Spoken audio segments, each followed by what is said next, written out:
반갑습니다. 오늘부터 10주 동안 여러분들과 함께 시대적 선교사 열전이라는 주제로 이 선교사들을 중심으로 선교에 관해서 그리고 선교의 역사에 관해서 함께 살펴보고자 합니다. 지난 2000여 년 동안 이 교회는 예수 그리스도의 지상 명령을 수행하기 위해 부단히 노력해 왔습니다. 처음 이 갈릴리의 촌 사람들로부터 시작된 이 예수 그리스도의 복음은 당시에 세상을 지배하던 로마를 바꾸어 놓았고요.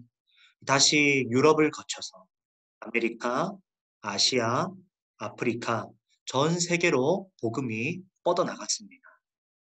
그 과정 속에서 하나님께서는 때로는 개인을 사용하셨고, 또 때로는 그룹을 사용하셨고, 때로는 교회 등 다양한 선교의 모델들을 사용하셨습니다.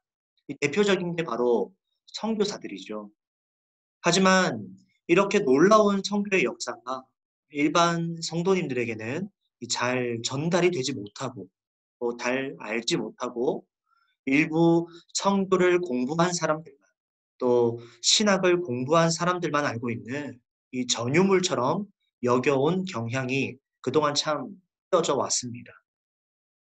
또한 한국교회에서 이 선교의 열정이 서서히 식어져 가는 그런 상황인데요. 이럴 때일수록 우리가 더 선교의 의식을 되짚어 보아야 할 것이라 생각이 듭니다. 그래서 이번 계기를 통해서 성도님들이 조금이나마 선교에 대해서 더 관심을 가지고 기독교의 진면목을 볼 수 있는 그런 좋은 기회가 되었으면 좋겠습니다. 그럼 오늘부터 10주 동안 초대교회 시대의 선교사들, 그리고 중세교회 시대의 선교사들, 로마 가톨릭의 선교사들, 그리고 종교개혁자, 경건주의자들의 선교, 그리고 개신교의 선교와 현대 선교까지 다양한 시대를 우리가 함께 살펴봄으로써 선교사님들을 중심으로 우리의 선교 역사가 어떻게 진행되어 왔는지 오늘부터 함께 살펴보도록 하겠습니다. 이 많은 시대를 다루다 보니 때로는 더 많은 선교사님들을 다루지 못할 수도 있고요. 또 살펴보지 못하는 시대가 나올 수도 있을 텐데요. 그 부분은 이번 이 10주 강의가 끝나고 다음 강의를 개설할 때 이어서 다룰 수 있도록 하겠습니다. 그럼 오늘은 먼저 첫 시간으로 초대교회의 선교를 한번 살펴보도록 하겠습니다. 초대교회 선교란 AD 30년 오순 전날 이 교회가 시작한 때부터 서로마 제국이 멸망한 476년 전까지를 말합니다.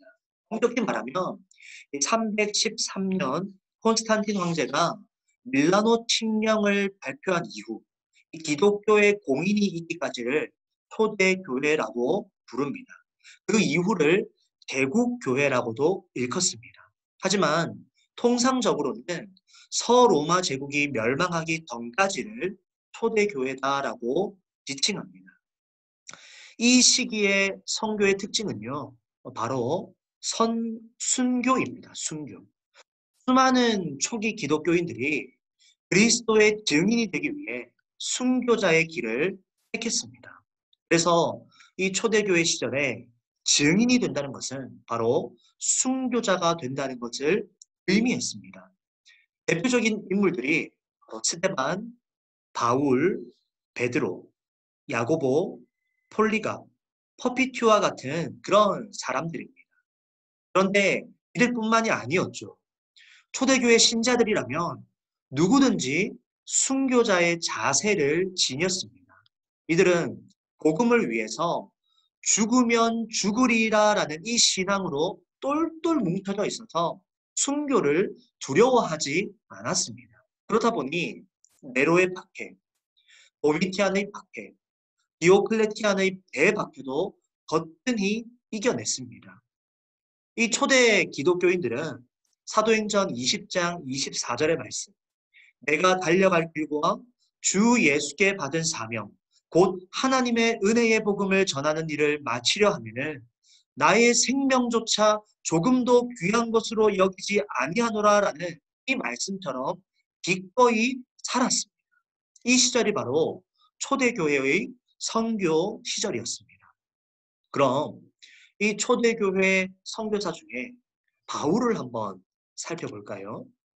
바울은 이 다메섹에서 약간 남쪽에 떨어진 카우캅이라는 곳에서 소명, 하나님으로부터 콜링을 받았습니다. 바울이 여러분 어떤 사람이었습니까? 잘 아시죠? 그는 스데반의 죽음을 당연시 예수 믿는 사람들을 잡아들이기 위해 대제사장의 위임을 받아서 예루살렘은 물론이고 해외에 있는 이 다메섹까지 가서 예수 믿는 사람들을 잡아오는데 혈안이 된 그런 사람이었습니다. 그런데 이 일을 이 바울이 감당하던 중에 다메섹에서 남쪽으로 17km 떨어진 이 카우캅이란 곳에서 갑자기 하늘로부터 강한 불빛을 받고 주님의 음성을 듣게 됩니다. 사도행전 9장 4절이죠. 사울아 사울아 내가 어찌하여 나를 박해하느냐. 바울은 이 주님의 음성을 듣고 난 이후 이방인들을 구원할 그릇으로 소명을 받게 되었습니다. 현재 이 바울의 회심을 기념하기 위해 카우캅에 가보면요. 이 바울 회심교회 혹은 바울 낙마교회가 있는데요. 지금은 러시아 정교회의 도움을 받아서 현대식으로 보시다시피 아주 잘 지어져 있습니다. 교회 밖에는요.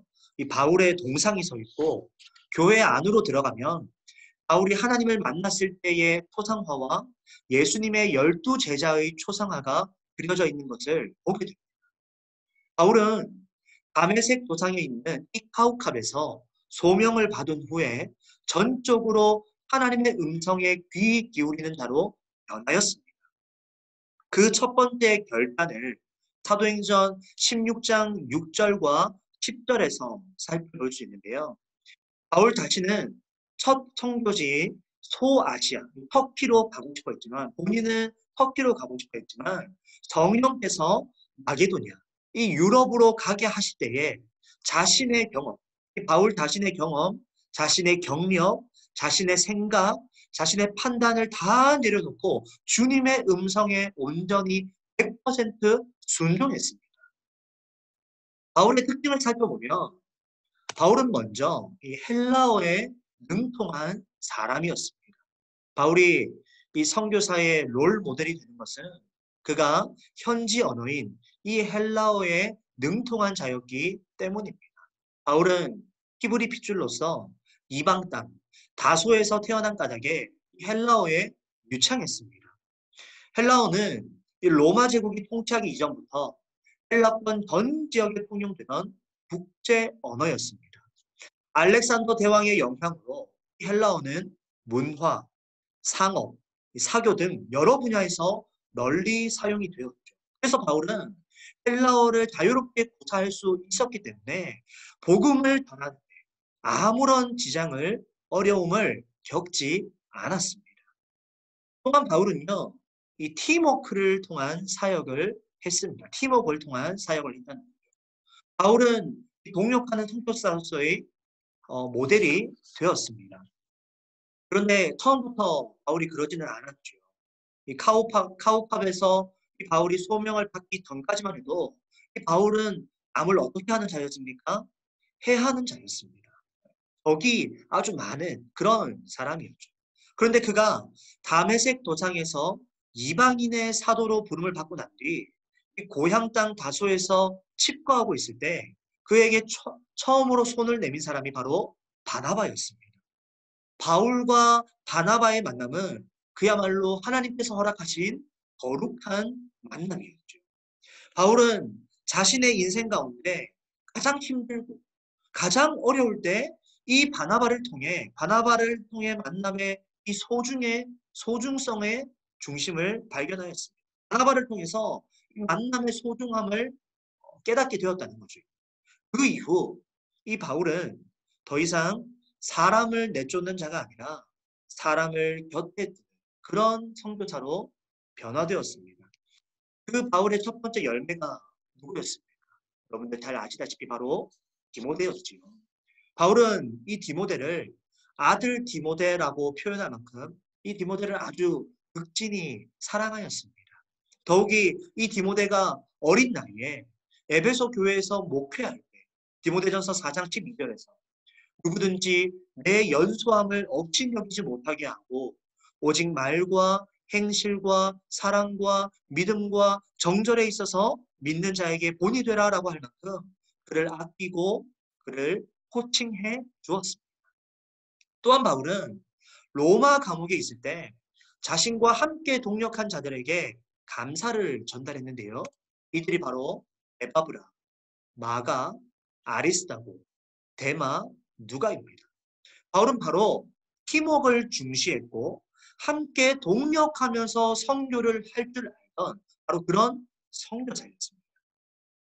이어서 초대교회의 선교의 주역인 헬라파 유대인들을 잠시 나눠보겠습니다.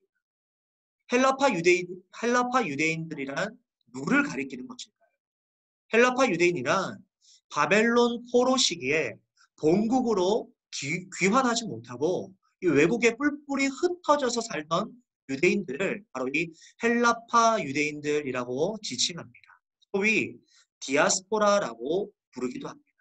그렇다면 왜 하나님께서는 이 이스라엘 백성들, 이들을 흩었을까요? 그 이유는 이스라엘 백성들이 스스로 선교하는 사람들이 되지 않고 우상에 절하며 타락하고 부패하자 하나님은 의도적으로 이 이스라엘 백성들이 선교하는 유전자를 드리도록 세계 각처에 흔드셨습니다. 이들이 바로 헬라파 유대인들입니다. 이들은 70년 동안 이 고통과 굴욕의 바벨론 포로 시기를 보냈고 알렉산더 대왕이 헬레니즘 제국을 건설하여 헬레니즘 문화를 꽃피울 때는 문학, 철학, 언어, 상업 등 다양한 분야를 습득해서 훗날 선교하는 DNA가 되도록 준비시켰습니다.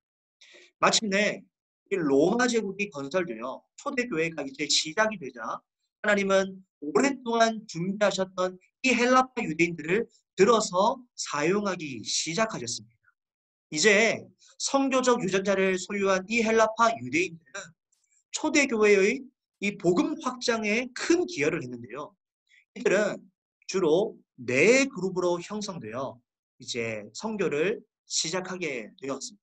그 첫 번째가 바로 사도 그룹입니다. 앞서 소개했던 바울이 이 사도 그룹에 속하였다라고 생각하시면 됩니다. 두 번째는요, 집사 그룹이었는데요.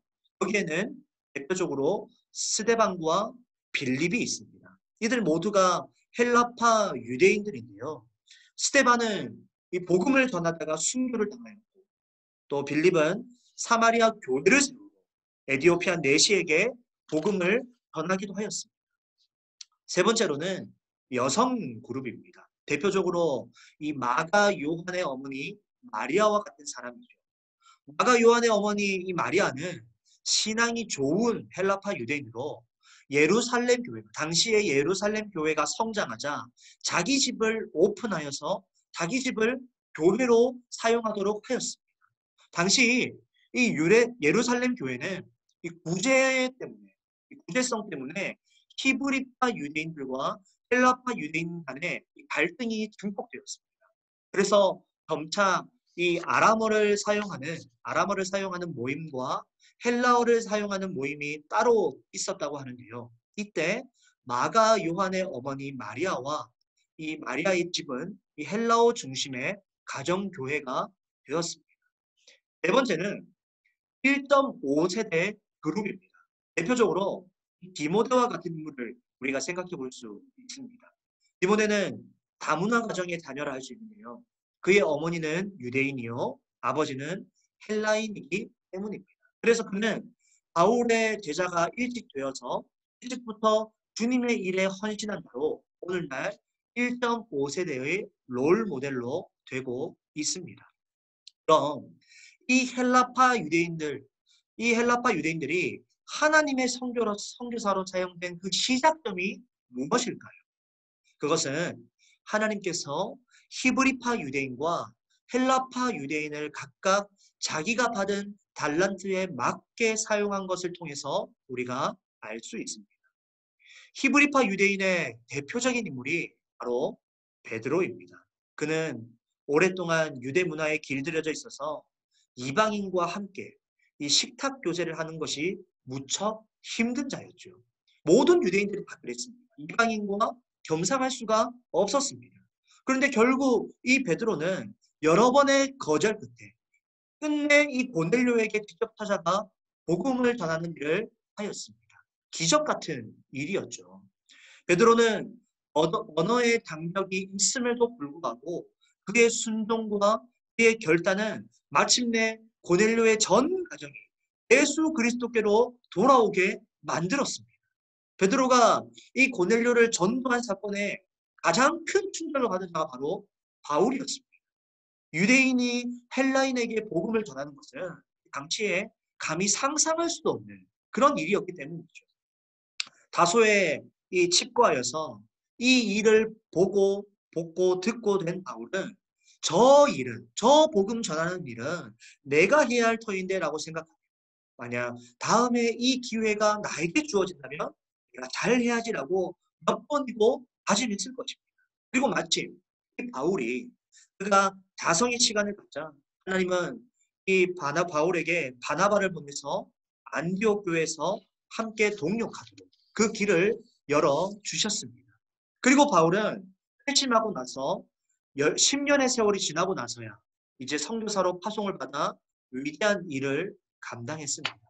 그래서 1세대, 이 베드로의 장점인 희생과 헌신을 통해 1.5세대인 바울에게 이어져 1.5세대의 장점인 언어 능력, 타문화의 적응력, 또 개방성이 탁월한 그런 점을 통해서 하나님은 초대교회에 헬라파 유대인들을 사용하시기 시작하셨습니다. 오늘은 이 첫 시간으로서 짧게 이 초대교회의 대표적인 선교사 바울과 그리고 헬라파 유대인들을 살펴보았습니다. 여러분 어떻습니까?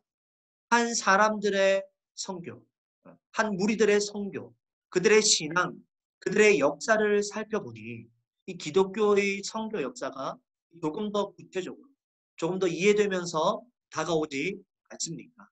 다음 시간부터는 또 이 초대교회 선교사님들을 더 살펴보고 초대교회를 지나서 계속해서 이어지는 시대별로 이 선교사들의 사역을 함께 살펴보도록 할 텐데요. 아무쪼록 이번 시대적 선교사 열전을 통해 여러분들의 선교 이해가, 선교 열정이, 선교 지식이 더 풍성해질 수 있기를 바랍니다. 그럼 다음 2강 때 뵙도록 하겠습니다. 감사합니다.